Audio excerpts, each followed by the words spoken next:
You're listening to the Liberty Talks podcast with John Douglas and contributor to the program, Christian Ehmling. We have to find a way to talk and have dialogue and be tolerant between other views. You have to have open dialogue, and that's where free speech is so important. Consent's a very important thing, and today in the Me Too movement, it's been very important because I think it's really opened up a lot of eyes. I think we should get away from this hookup culture and get back to relationships, because when you have a relationship, you have that communication, you have that connection. If you committed sexual assault, it doesn't matter when it was, you should be held accountable for that. However, we have to make sure that we actually make sure they committed sexual assault, and we have to make sure that all allegations are verified. So put in these programs thinking that it'll help everyone, but what they forget is that the pathway to hell is paved with good intention. And I think that's what this whole movement is all about anyways, is trying to be open to ideas.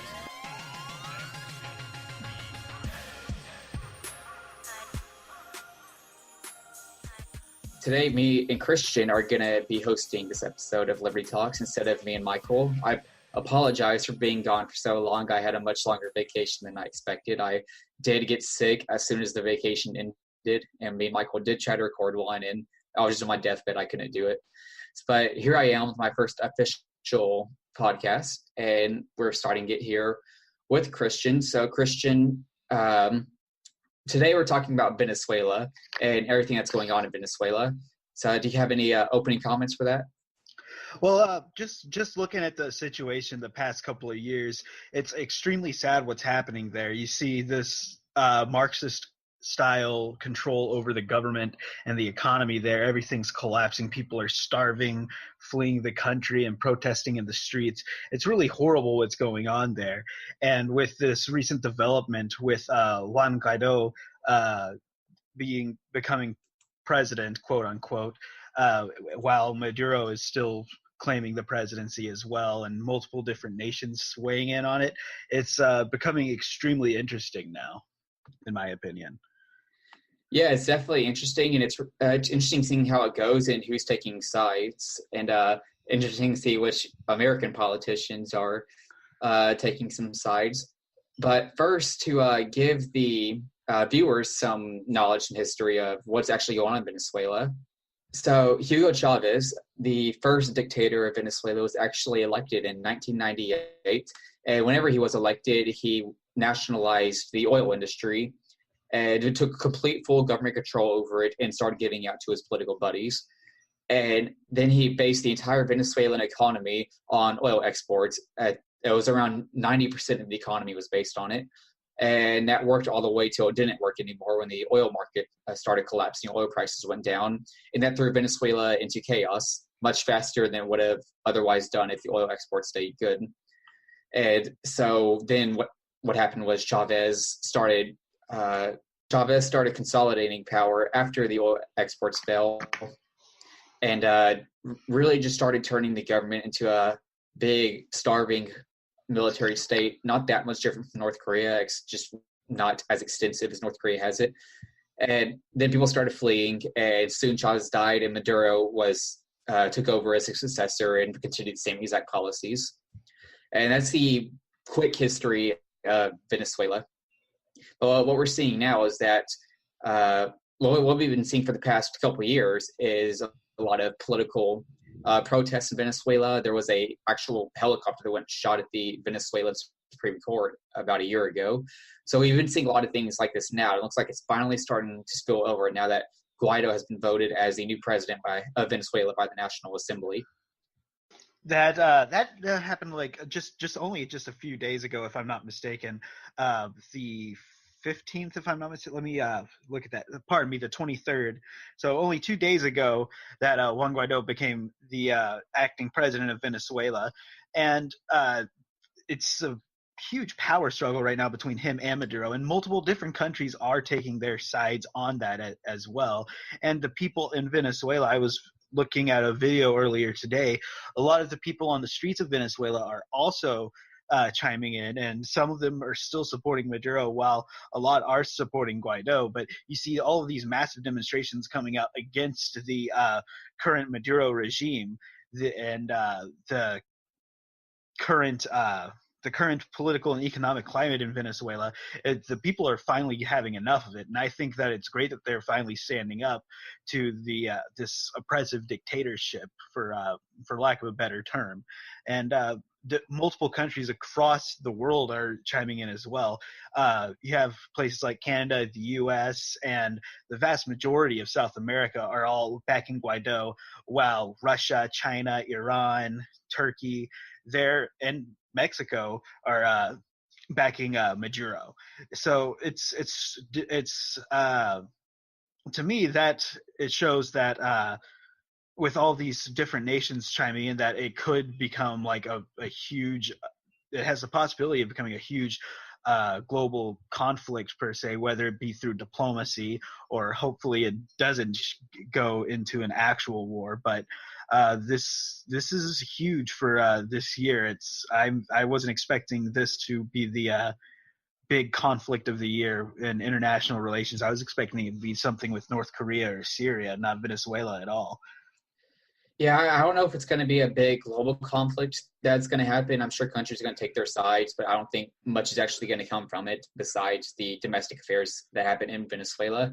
One thing to note, though, is I wonder how much people actually do support Maduro, because I know in the last election that Maduro had, I think about 70 to 80% of the entire population of Venezuela actually boycotted the election because they knew Maduro was going to rig it from the start. So, right. So I wonder how many of them actually out there do support Maduro. I would say not that many, since they're literally eating dogs in the streets now and have the highest crime rates in really the world. That their murder rate has just gotten so extreme. That it has. And speaking on the 2018 election, most have been saying that the election is itself illegitimate. Most people in the country have said that the election itself was interfered with by Maduro himself, that it is an illegitimate election, one that's for show. The two candidates who opposed him have even rejected the results. One of them has accepted the results, but still has criticized the government and everything of that nature.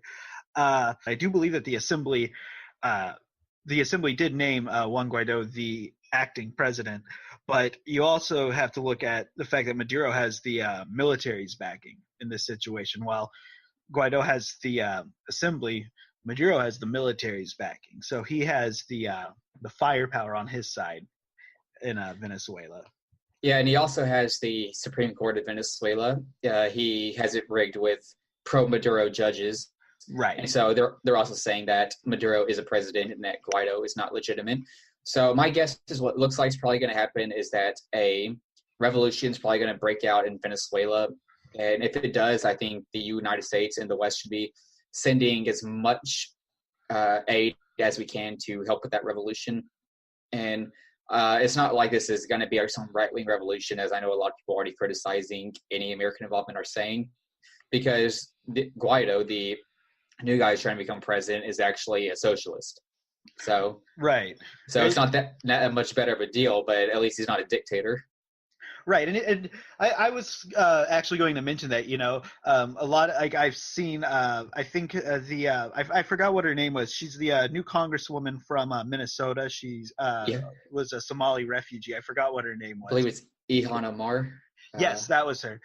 She actually was on Twitter talking about the U.S. backing a far-right opposition, which I found funny whenever I did research into Guaido's political views. His party, Voluntad Popular, or in English, Popular Will, is actually a center-left party, part of the Socialist International Coalition, which is an international coalition of socialist parties. But the party tries to position itself as a center social democratic party.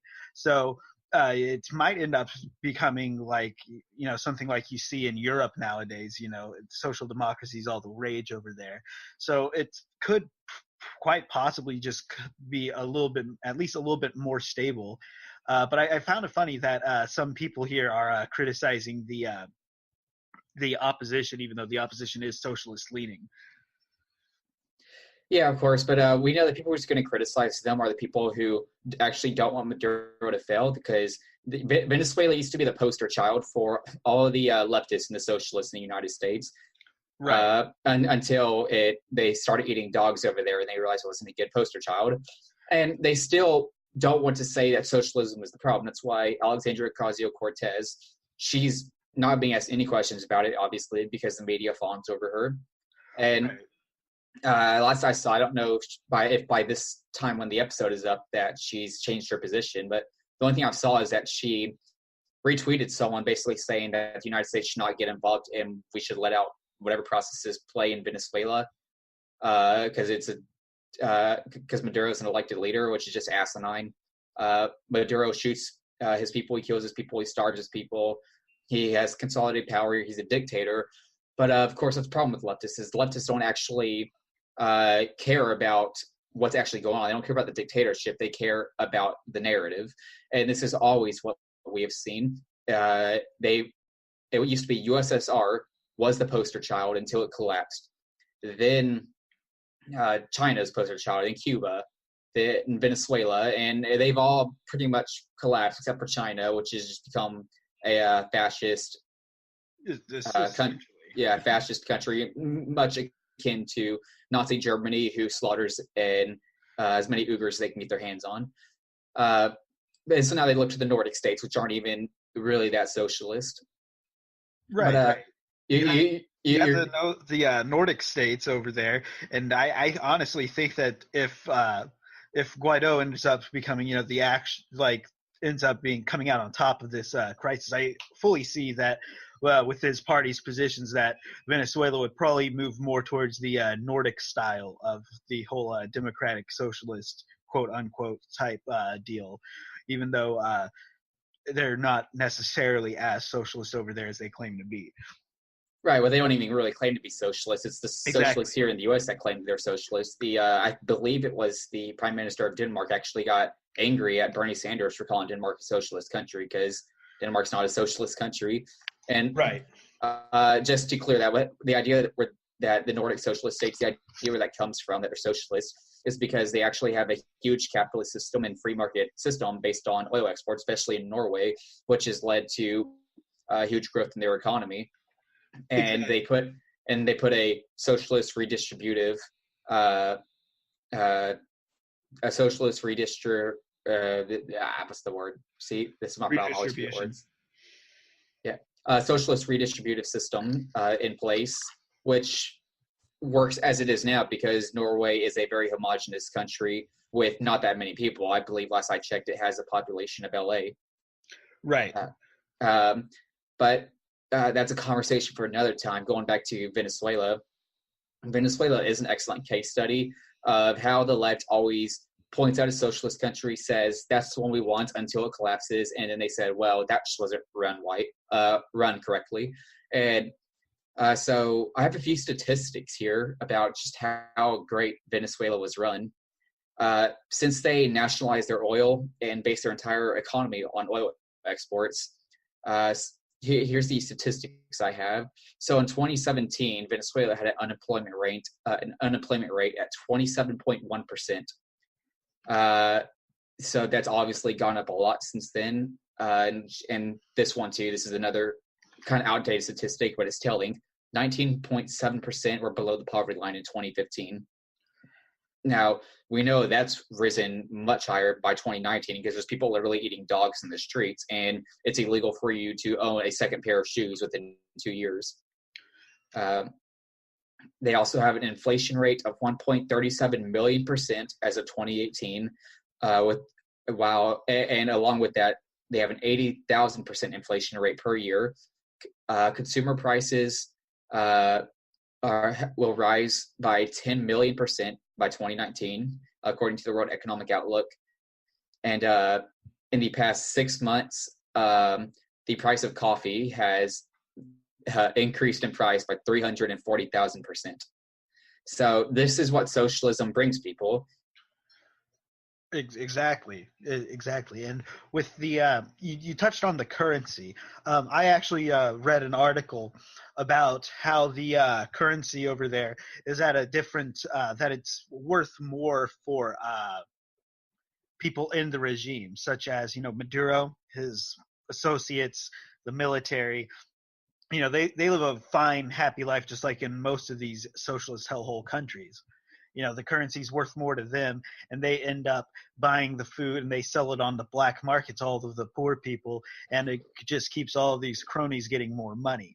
So the system that has been created through these socialist policies has been knowingly exploited by members of the regime out there. Yeah, definitely. And it's like I said earlier, they try to use all they use the benefits of Venezuela's oil to enrich their friends, and that's what happens under socialism. Because under socialism, eventually what happens is that whenever you take away the right for people to have a mutually beneficial exchange that they both agree upon, when you take that ability away, all you do is make it where only the top people at the top can say who gets to have these exchanges. And the problem with that is we live in a state of nature that is anarchy, and that human beings are in their nature evil. If you take away all authority, human beings will act in evil. And if you don't agree with me, just look at the 20th century. So the problem is that once you have complete government control and only a few individuals at the top telling you what you can do with your money, eventually you're going to have evil people in there who take that money and use it for misguided purposes. And in this case, it didn't take that long for Venezuela. In fact, it took the first person to get in. Exactly. The reason why Americans are drawn to socialism now, though, is something that concerns me, how Americans have been drawn to socialism. Though, if you look at Alexandria Ocasio-Cortez, she's actually a front runner to run for president if she was old enough. And now I have a theory of why I think that is. I want to hear why you think it is, Christian. Well, I honestly think that it has to do with the culture that people in our age group have experienced, growing up.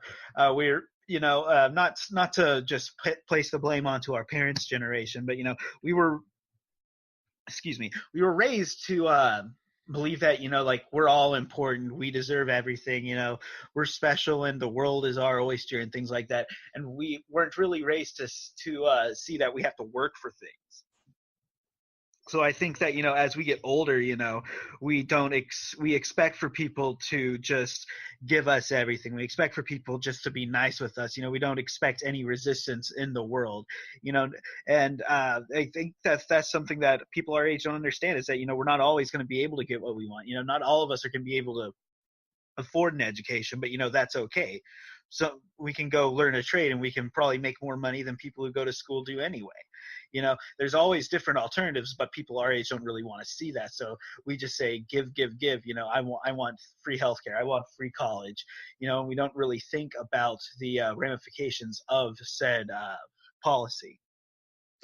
I think that's a good point. I think that is true for a lot of people, but I do not think that is the biggest reason why people in the United States, why young people in the United States like socialism. I think the biggest reason why they like it, and I think Ocasio-Cortez actually proved it, is because they think that socialism is a moral thing to do.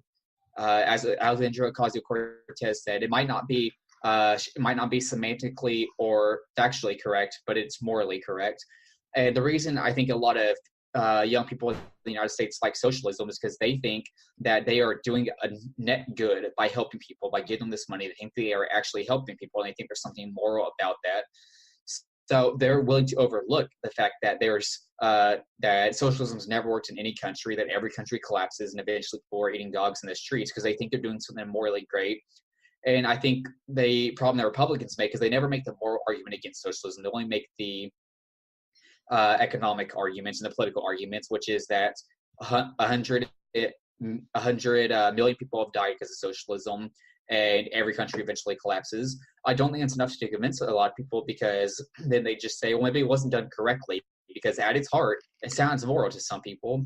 And I think what Republicans need to do is that they need to be out there saying, no, socialism isn't just bad economically and politically.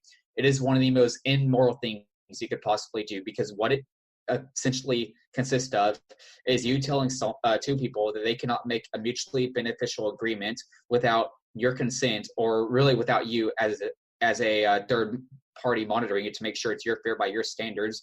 What it actually does is it also tells people that other people have a right to your wealth, your capital, and your labor simply by the amount that you own compared to the people who own the least amount of stuff, which is another way of a forced servitude.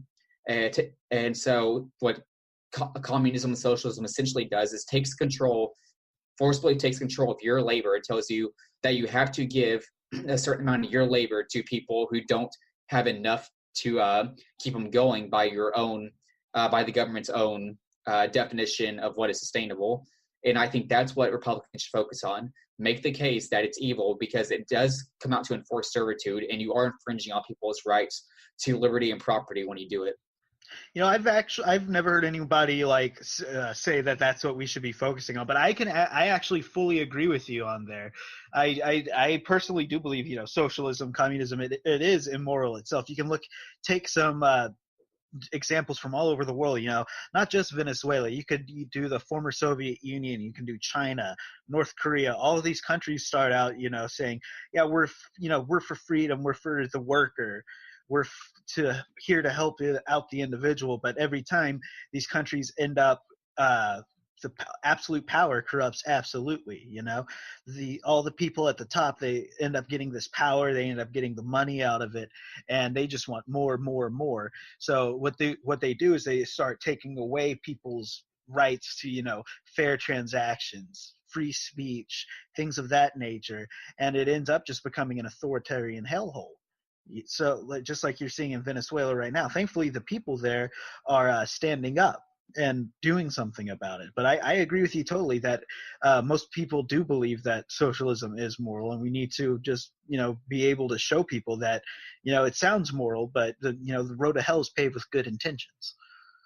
Exactly. And the people standing up now in Venezuela, it's good they're standing up now, but in a way, it is kind of too late because Venezuela is going to take years upon years to get back to what it once was. It's going to take a very long time, and the country has been permanently devastated by these socialist policies, and that's the problem with socialism. It does almost permanently devastate a country. It takes many years to get out of what it was. Look at Russia, the Soviet Union. It became the Soviet Union in 1917 and collapsed in 1991, and Russia has a awful economy today, even though it's one of the largest countries. I think it has the total economic output is Italy, which is a much smaller country a tiny country compared to Russia. Right.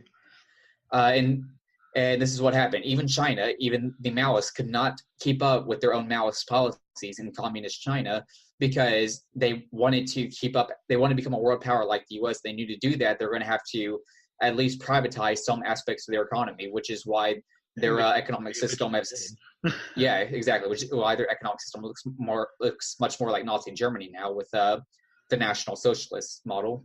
Right. Speaking of Germany, you can also look at the road to recovery in East Germany as well. You know, East Germany, like the former country of East Germany, has more unemployment than the western half of Germany. East Germany has more people in poverty or in lower incomes than the rest of Germany. You know, the harmful policies of socialism are felt for decades to come after the socialist regime eventually collapses, and it's sad. But I do believe that Venezuela will get back to what it once was. The country has the world's largest oil reserves. They have great, hardworking people out there, and I think that Venezuela will come back from socialism. It'll take a long time and some hard work, but they're definitely going to be able to come back and be a major power in the world economy. I believe. Hopefully one day, but it all depends on the people they elect. This guy Guaido, I think he's going to be much better than Maduro, but in the end, he is still a socialist. And Exactly. If they want to bring their country out of dire poverty, they need to start taking on capitalist ideas, the ideas that everyone can enrich themselves by having mutually beneficial economic agreements with people and building your businesses up like that. One of the things that I want to talk about, though, is the reason why so many college students like socialism, and then not just because the moral part. I want to explain where the moral part comes from, why people think it's inherently more moral, and it actually dates back to the French Revolution. And what happened here is that we had the American Revolution, the French Revolution, and two ideas came out of both of them that are inherently in conflict. What came out of the American Revolution was the idea that liberty trumps equality, and what came out of the French Revolution is the idea that equality trumps liberty. And so what we saw in the U.S. was when put to test, and they said liberty is more important than equality. Not everyone was equal. It took a very long time to get everyone equal on a level playing field. And a lot of people argue that we still haven't gotten there today, but eventually everyone had their full rights and had equality of opportunity. Everyone had the same opportunity to go out there and follow their dreams, pursue their own happiness. However, what France said in the Declaration of the Rights of Man, they didn't really say it, but what they kind of did, was that equality is what we're striving for. You see it in liberty, equality, and fraternity. And in the U.S., it was life, liberty, and the pursuit of happiness. The essential difference from this is that liberty, equality, and fraternity, you have a lot of things there that are in conflict, especially liberty and equality. The reason why liberty and equality is in conflict is because if you want to create equality and you want that to be forced, you by its nature have to take away liberty from people. And that's exactly what communism, socialism does. It takes away the liberty of people to make them equal. Right. Alexandria Ocasio-Cortez said that it is inherently more immoral for an economic system to allow billionaires, because she wants everyone to be at so equal that they're equally poor. I think Winston Churchill had a really good quote on this. He said that socialism is I'm forgetting now. Socialism is the creed of envy and the ideology of jealousy, something like that. Its only inherent value is the redistribution of misery. And that's comes from the French Revolution, because there is a lot of people who believe that as long as we're all equal, then our liberty can be trampled upon, and that idea does come back from the French Revolution and has led into the socialist communist nations today. Hang on. Okay. Sorry. No problem. Go ahead. I didn't know if you're still speaking or not. Yeah. I fully agree with you there on that. That's the thing. Everybody talks about equality, but whenever they say equality, they're wanting the equality of outcome. They want everybody to end up being on the same spot, while most people like you and me, or most people who believe in like capitalism and liberty, we do believe that the individuals are equal to each other, but we believe that we have the equality of opportunity, that we all have the same opportunity to be able to become a billionaire and own our own business, and I don't think that like a lot of these people, who are socialists, they don't understand that a lot of people who make billions of dollars end up putting that money into charity. Like, people like to villainize people like John Rockefeller 100 years ago. He was he took his billions and was putting it back into charity. He put it in public works too, like bridges. Exactly. And things like that. Andrew Carnegie put a lot of his money into libraries and theaters. Whenever I was working out in Portland earlier last year, there was a big old library with a plaque that said the library was donated to the city by Andrew Carnegie. And I found that to be pretty cool. But capitalism isn't necessarily greed. Capitalism, a lot of people who end up coming into money feel the need to give back, and that's perfectly fine. We can give back and we can help people, but we should be doing it voluntarily and out of the kindness of our own heart, not because our government is forcing us to. Yeah, I totally agree. And a note on what you just said, that yes, many rich people, millionaires and billionaires, give tons of money to charity. But no matter how much money they give to charity, it's never going to be more wealth than they've ever created by providing people with jobs and by giving people more money based on making people's lives better based on the products and the services they create with those jobs. That it will inherently always be more valuable than the charity they give.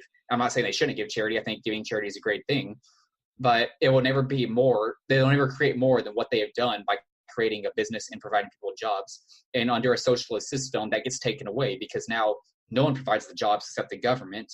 And the only way you can fund those jobs is by taxing everyone to death and taking everyone's money. And eventually, when that money runs out, there's nothing left. And that's why in Venezuela you have people eating dogs.